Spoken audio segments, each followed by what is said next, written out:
देख रहे हैं न्यू इंडिया लाइव और आपके साथ मैं हूं सलोनी शिवा। आइए नजर डालते हैं आज के अहम खबरों पर। प्रधानमंत्री नरेंद्र मोदी द्वारा यूनिफॉर्म सिविल कोड की वकालत किए जाने के बाद आनन फानन में all India Muslim personal law board ने बीती रात एक बैठक बुलाई। यूनिफॉर्म सिविल कोड के मुद्दे पर all India Muslim personal law board की ये मीटिंग करीब 3 घंटे चली। मीटिंग में यूनिफॉर्म सिविल कोड के कानूनी पहलुओं पर चर्चा की गई। इस दौरान बोर्ड से जुड़े वकीलों ने भी अपनी राय रखी। मीटिंग में फैसला लिया गया कि बोर्ड अपना एक पूरा ड्राफ्ट तैयार करेगा। इसके बाद all India Muslim personal law board से जुड़े लोग लॉ कमीशन के अध्यक्ष से मिलने का समय मांगेंगे। यूपी के सीएम योगी आदित्यनाथ ने बकरीद और कानून व्यवस्था को लेकर बड़ा बयान दिया है। मुख्यमंत्री के सख्त निर्देश हैं कि प्रतिबंधित पशुओं की कुर्बानी नहीं होनी चाहिए और साथ ही सीएम ने कांवड़ यात्रा में हथियारों का प्रदर्शन न होने के भी आदेश दिए हैं। लोकसभा चुनाव 2024 में देश में समान नागरिक संहिता लागू करना और दशकों से विकास की मुख्य धारा से दूर रहे पसमानदा मुस्लिम समुदाय को बराबरी का हक दिलाना भाजपा का मुख्य चुनावी हथियार बनेगा। वहीं मंगलवार को भोपाल में मेरा बूथ सबसे मजबूत संवाद कार्यक्रम में पार्टी के अल्पकालिक विस्तारकों को चुनाव मैदान में उतारते हुए प्रधानमंत्री नरेंद्र मोदी ने 10 लाख बूथों पर 3 करोड़ कार्यकर्ताओं को समान नागरिक संहिता लागू करने के लिए जमीन तैयार करने का एजेंडा सौंपा। पूर्व मुख्यमंत्री हरीश रावत ने हरिद्वार पहुंचकर बारिश में जलभराव से हुए नुकसान का जायजा लिया। इस दौरान उन्होंने कांग्रेस कार्यकर्ताओं के साथ चंद्राचार्य चौक पर पहुंचकर कई दुकानदारों से बातचीत कर उनके नुकसान के बारे में भी जाना। बता दें कि हरीश रावत ने हरिद्वार में हुए भारी जलभराव को प्रशासन की लापरवाही बताया है। साथ ही उन्होंने क्या कुछ कहा, आइए आपको सुनाते हैं। अब बारिश तो हुई मगर जिस तरीके से दुकानों में उनमें सब पानी घुसा है, लोगों का सामान बर्बाद हुआ है, लोगों को नुकसान हुआ है, वो सारी चीज़ें चिंताजनक हैं और बिल्कुल पूरी लापरवाही लगती है। आप पंप लगाए इसीलिए गया कि पंप काम कर रहा होता तो शायद पानी का ये लेवल नहीं बनता। भारत सरकार की महत्वपूर्ण योजनाएं उत्तराखंड सरकार की योजनाओं को धरातल पर कैसे आगे बढ़ाया जाए, इसको लेकर उत्तराखंड के मुख्यमंत्री पुष्कर सिंह धामी द्वारा उत्तराखंड के वरिष्ठ अधिकारियों को सभी जिलों में जाकर कार्यों की समीक्षा करने के निर्देश दिए गए हैं, जिसके बाद पूरे उत्तराखंड के जिलों में वरिष्ठ अधिकारी कार्यों की समीक्षा कर रहे हैं। हरिद्वार जिले में लोक निर्माण, औद्योगिक विकास, खनन एवं आयुष उत्तराखंड शासन के सचिव डॉक्टर पंकज पांडे द्वारा सभी विभागीय अधिकारियों के साथ कार्यों की समीक्षा के साथ ही दिशा निर्देश दिए गए हैं। तो वहीं सचिव डॉक्टर पंकज पांडे ने क्या कुछ कहा, आइए सुनाते हैं। देखिए, माननीय मुख्यमंत्री जी ने ये निर्देश दिए थे कि सारे वरिष्ठ अधिकारी हर महीने किसी एक जनपद में जाएंगे, उसका लोकेशन भी किया गया है। तो सचिव स्तर से ऊपर के सारे अधिकारियों को जनपद अलॉटेड है। मुझे इस महीने में हरिद्वार जनपद दिया गया था, तो मैं कल यहाँ पे आया था। तो पहले मैंने विभागीय समीक्षा की थी पीडब्ल्यूडी की, डिटेल में सारी सड़कें जो भी चल रही हैं, जो इम्पोर्टेंट सड़कें हैं उनका क्या स्टेटस है, क्या क्या काम हो रहा है। कांवड़ से रिलेटेड जो इश्यूज़ थे उनको हमने टेकअप किया। फिर अभी सुबह मैंने एनएच और एनएचआई के जो रोड्स हैं, यहाँ पे जो हाईवेज हैं जिन पे काम चल रहा है, जो प्रस्तावित है, उनकी सुबह समीक्षा। आदिपुरुष फिल्म को लेकर विवाद थमने का नाम नहीं ले रहा है। खबर धर्मनगरी हरिद्वार से है, जहां संतों द्वारा फिल्म के निर्माता और निर्देशकों के साथ साथ ऐसी फिल्म को पास करने वाले सेंसर बोर्ड के खिलाफ हरिद्वार कोतवाली में शिकायत दर्ज कराई है। उनका कहना है कि श्री राम के जीवन पर बनी फिल्में उनके आराध्य का अपमान हुआ है, जिसको वे किसी भी प्रकार से बर्दाश्त नहीं करेंगे।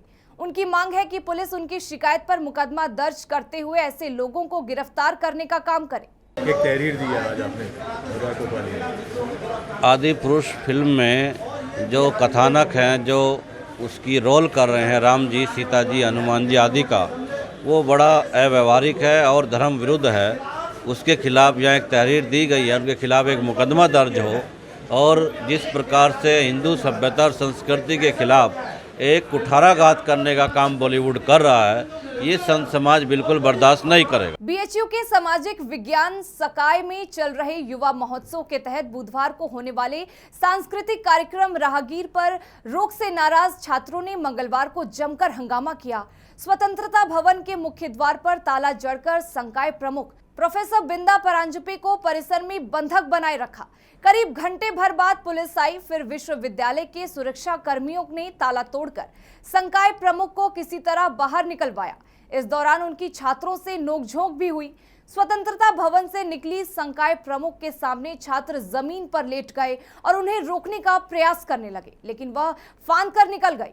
सावन में काशी आने वाले शिव भक्तों की काशीपुराधिपति के दर तक पहुंचने की राह सुगम होगी। सड़क के जाम से निजात के लिए प्रशासन नमो घाट और 80 घाट के बीच 4 जुलाई से वाटर टैक्सी का संचालन शुरू कर रही है। इसके लिए 4 रूटों का चयन कर किराया तय कर दिया गया है। बता दें कि यह वाटर टैक्सी एक फेरे में 86 श्रद्धालुओं को गंगा के रास्ते गंतव्य तक पहुंचाएगी। पूरे दिन में 2 वाटर टैक्सी 10 फेरे पूरे करेगी। गुजरात के भावनगर से मंगाई गई 10 वाटर टैक्सी में 2 गंगा में संचालन के लिए तैयार किया जा रहा है। वहीं नगर निगम ने 80 घाट से नमो घाट, हरिवंश घाट से मणिकर्णिका घाट और काशी विश्वनाथ कॉरिडोर से 80 घाट और नमो घाट तक 4 रूट तय किए गए हैं। सावन के बाद भी इन वाटर टैक्सियों का नियमित संचालन इन रूटों पर किया जाएगा। जलमार्ग प्राधिकरण ने भावनगर से मंगाई गई 10 वाटर टैक्सी वाराणसी जिला प्रशासन को दी थी। इसमें वाटर एम्बुलेंस और शव वाहिनी के रूप में जलयानों को आरक्षित किया गया है। दक्षिणी दिल्ली के सीआर पार्क थाना क्षेत्र में सरेआम गोली मारकर हत्या के प्रयास से सनसनी मच गई है। बता दें कि मामले में पुलिस और दक्षिणी जिला के एएटीएस स्टाफ की टीम ने 8 लोगों को गिरफ्तार कर लिया है और साथ ही आरोपियों से 2 पिस्तल, 3 जिंदा कारतूस, 1 मोटरसाइकिल, अपराध में प्रयुक्त ऑटो और 1,25,000 की नकदी बरामद हुई है। तो वहीं बताते चलें कि गिरफ्तार आरोपित व्यक्तियों की पहचान अनूप, गोविंद गुप्ता, गौरव, नीरज, राकेश कुमार, अभिषेक सिंह, अनमोल गुप्ता और प्रिंस के रूप में की गई है।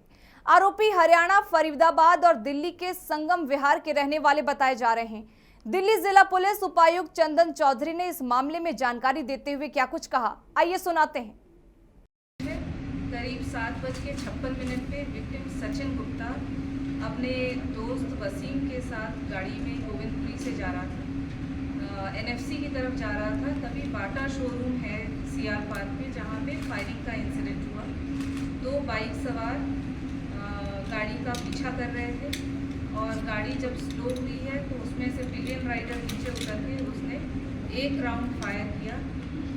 इंसिडेंटली सचिन गुप्ता उस समय फोन पे बात कर रहे थे, जिसकी वजह से उनको ज़्यादा चोट नहीं लगी, उनकी उंगली पे चोट। खबर यूपी के जालौन से है, जहां उरई कोतवाली क्षेत्र के राजेंद्र नगर में युवक पर जानलेवा हमला किया गया था, जिसके बाद घायल युवक को अस्पताल ले जाने के लिए 108 एम्बुलेंस सेवा को कई बार फोन किया गया, लेकिन फोन करने के बावजूद भी मौके पर एम्बुलेंस नहीं पहुंची, जिसके कारण घायल युवक को ठेले पर अस्पताल ले जाया गया। हरिद्वार नगर निगम में टिबड़ी से भाजपा पार्षद विमला देवी की पुत्रवधू चांदनी ने पति सहित सास ससुर पर गंभीर आरोप लगाए हैं। हरिद्वार प्रेस क्लब में प्रेस वार्ता करते हुए अपने पति पर शादी से पहले यौन शोषण करने और साथ ही परिवार पर दहेज के लिए प्रताड़ित करने का भी आरोप लगाया है। पीड़िता ने आरोप लगाया कि पिछली 22 जून को ससुराल पक्ष के द्वारा उसके साथ मारपीट भी की गई, जिसकी मेडिकल रिपोर्ट भी उसके पास है। बावजूद इसके युवती के शिकायत पर कोई कार्रवाई नहीं की जा रही है। पीड़िता ने यह भी दावा किया है कि चूंकि उसका पति भाजपा का नेता और सास भाजपा से पार्षद है, इसलिए दबाव में उसकी शिकायत पर मुकदमा दर्ज नहीं हो रहा है। ऐसे में उनको और उनके परिवार को जान का खतरा बना हुआ है। क्या मामला है और किससे आपको धमकियां मिली और क्या मामला? मेरा नाम चांदनी है, मैं शिवलोक वाटर बॉक्स में रहती हूँ। मेरे साथ अभी 22 तारीख को मेरे ससुराल पक्ष की तरफ से मेरे साथ बहुत मारपीट की है। इन लोगों ने मुझे मार मार के घर से निकाला है। रीज़न क्या था? सिर्फ दहेज, कि दहेज नहीं दिया। इन लोगों को कैश चाहिए था, दहेज पूरा दिया गया है। उसकी लिस्ट हमारे पास है पूरी। 80 जोड़ी कपड़े गए हैं, 11 जोड़ी पायल गई है, सारी चीज़ें जो लेडीज़ों को चाहिए 7 घड़ी गई है इन लोगों के लिए। इन लोगों ने फिर भी मुझे मार मार के, देखो हरकतें इन लोगों की ऐसी थी। मेरा मेडिकल मेरे पास है, देखो मैंने मेडिकल भी करवा रखा है अपना। थाने में तहरीर दी, वहाँ पे कोई सुनवाई नहीं। 4 से 5 दिन हो गए, कोई सुनवाई। इसी के साथ फिलहाल इस बुलेटिन में बस इतना ही, लेकिन अपडेटेड खबरों के लिए बने रहें हमारे साथ और देखते रहें न्यू इंडिया लाइव।